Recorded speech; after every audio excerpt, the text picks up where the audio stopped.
અબજોપતિ ઉદ્યોગપતિ અને અદાણી જૂથના ચેરમેન ગૌતમ અદાણીએ અમેરિકાની શોર્ટ સેલર હિન્ડનબર્ગ રિસર્ચની રિપોર્ટ સામે આવ્યા પછી તેના ઠીક 1 વર્ષ પછી ફરી યાદ કર્યો હતો. તેમણે એક બ્લોગમાં આ ઘટનાક્રમને યાદ કરતા લખ્યું કે ગયા વર્ષે ઘણું શીખ આપનારું રહ્યું. આમાં અમે એવું પણ જોયું કે કોઈ કારોબારને બરબાદ કરવા કોઈ સંસ્થા કઈ હદ સુધી પાયાવિહોણા આરોપ લગાવી શકે છે. કોઈ જૂથ પર કેટલો મોટો રણનીતિક હુમલો કરવામાં આવી શકે છે તેના અમે સાક્ષી બન્યા હતા. ગૌતમ અદાણીએ લખ્યું છે કે અદાણી જૂથે પોતાના પર આવા અભૂતપૂર્વ હુમલાનો સામનો કર્યો અને હજુ પણ સ્વસ્થ થઈ ગયા.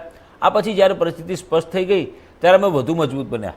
ગૌતમ અદાણીએ વધુમાં કહ્યું કે જેઓએ અમારા પર પ્રહારો કર્યા હતા તેઓ વિવાદાત્મક રીતે સાર્વજનિક રીતે ઉપલબ્ધ માહિતી અને ભૂતકાળના અધૂરા અને પાયાવિહોણા પુરાવાનો ખોટું હેતુઓ અને ઉપયોગ કર્યો હતો.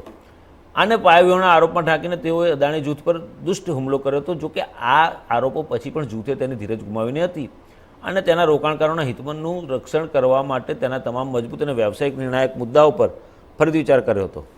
અમે સુનિશ્ચિત કર્યું કે અમારી નાણાકીય સ્થિતિ મજબૂત છે અને રહે છે. અમારું કોર્પોરેટ ગવર્નન્સ કોઈપણ ભૂલ વિના ચાલી રહ્યું છે અને તે આમ થતું રહે.